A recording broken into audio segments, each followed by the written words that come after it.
5 साल 8 महीने लोग काम करे हैं और जो एसी में बैठे उनके सामने सरेंडर कर दे लीडरशिप, अत्याचार होता हो तो वहाँ अत्याचार करने वाला से ज्यादा जो सहने वाला है वो बड़ा गुनाहगार होता है। ईमानदार पार्टी ढोंग पीटते थे लोग, ईमानदार ईमानदार ईमानदार कट्टर ईमानदार, और देखे तो कट्टर बेईमान निकले। मुखौटे पहने हुए हैं, उनके मुखौटे उधेड़ने का काम जनता भी करेगी और हम भी करेंगे। जिन्होंने गंदे कांड किए वो कह रहे सुंदर कांड करेंगे, तो ऐसी जहाँ सोच हो और उसके लिए कहते चुप रहो बोलेगा नहीं कोई भी। देखिए ये तो विधि विधाता का खेल है। जब ऊपर वाला मेरे को राजनीति में लेके आया तो मैं तो कोई राजनीतिक पारिवारिक पृष्ठभूमि का नहीं था। हम तो ये देख करके आए थे कि लोग परेशान रहते हैं, देश में आज भी नरकीय जीवन जीने पे मजबूर हैं। उनके पास ना गली है ना नाली है, एक ही कमरे में 10-10 लोग रहते हैं, वहीं टॉयलेट है, वहीं किचन है। किसान को उसकी फसल का उचित मूल्य नहीं मिलता, मजदूर को उसके हाथ का काम नहीं मिलता। तो इन चीजों को देख करके राजनीति में आज से 3 दशक पहले मैं आया, तो ये सोच के तो नहीं आया था कि हमें क्या मिलना है क्या नहीं है।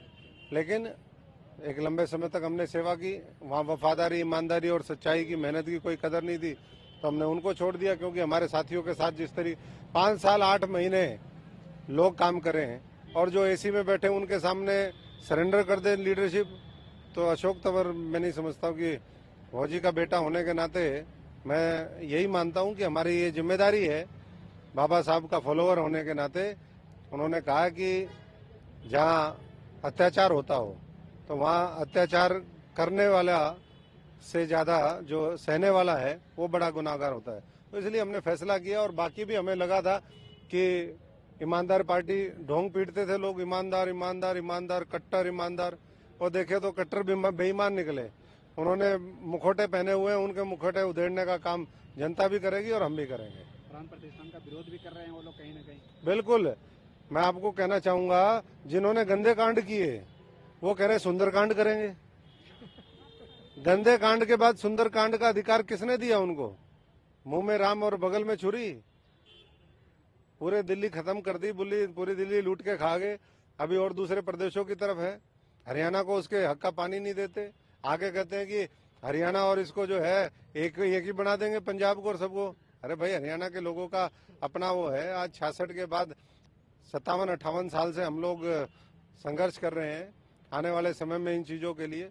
तो ऐसी जहाँ सोच हो और उसके लिए कहते चुप रहो बोलेगा नहीं कोई भी। अभी आज पहला दिन है, तो मैं समझता हूँ कि धीरे धीरे कई परत दर परत खुलेंगी और जो धोखेबाज हैं उनका असली चेहरा जनता के सामने आएगा। ईडी ने भूपेंद्र हुड्डा से पिछले हफ्ते ही पूछताछ की है। विपक्ष बार बार आरोप लगाता है कि सेंट्रल। मैं तो ईडी से आज बीजेपी के कार्यालय के सामने खड़ा होकर के एक ही गुजारिश करूंगा कि ईडी अपनी जो शक्तियां हैं उनका सही से उपयोग करे। अभी उपयोग नहीं कर रही है वो। 10-10 साल से जिन लोगों ने भ्रष्टाचार किए हैं, लाखों करोड़ के भ्रष्टाचार किए हैं, हरियाणा के अंदर 72,000 एकड़ जमीनों के घोटाले किए हैं, 10 साल में वो जेल में क्यों नहीं गए? क्यों नहीं गए जेल में? हम पूछना चाहते हैं और देश की तरफ से पूछना चाहते हैं।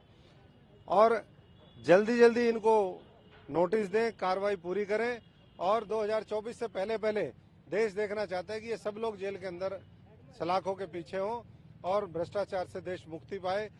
अंतिम व्यक्ति तक जो इस देश से ऊपर से पैसा चलता है वो उसके हित में लगे, उसके सशक्तिकरण में लगे, देश के विकास में लगे। अशोक जी, क्या आप लोकसभा लड़ेंगे सिरसा से? क्योंकि वहाँ के सांसद है, वो कहीं ना कहीं विरोध भी कर रही थी आपसे। नहीं, मेरा कोई विरोध नहीं कर रही। हमारी बड़ी बहन है और ये कई बार मीडिया चर्चा कर देता है। ये फैसला पार्टी का है कि वो लड़ाएगी भी नहीं लड़ाएगी। चुनाव लड़ना होता तो मैं जब 2014 का लोकसभा हारा तो मैं पार्टी का प्रदेश अध्यक्ष था। मेरे को सबने कहा कि विधानसभा लड़ो, मैंने कहा नहीं, मैं तो उनके लिए लड़ाई लड़ूंगा जो संघर्षशील साथी हैं। 2019 में फिर मेरे को फिर कहा गया कि आप चुनाव लड़ो, तो मैं चुनाव का वो नहीं हूँ कि बस चुनाव ही लड़ना है। हमारा ये है कि काम करें, काम करने का मौका मिले, और इस देश में योग्यता के आधार पर हर व्यक्ति उसकी जो सोशो इकोनॉमिक जो भी स्थिति है उसको आज उठाने के लिए जो प्रयास चल रहे हैं केंद्र की सरकार की तरफ से, एनडीए और नरेंद्र मोदी जी की तरफ से, वो उन तक लाभ पहुंचे।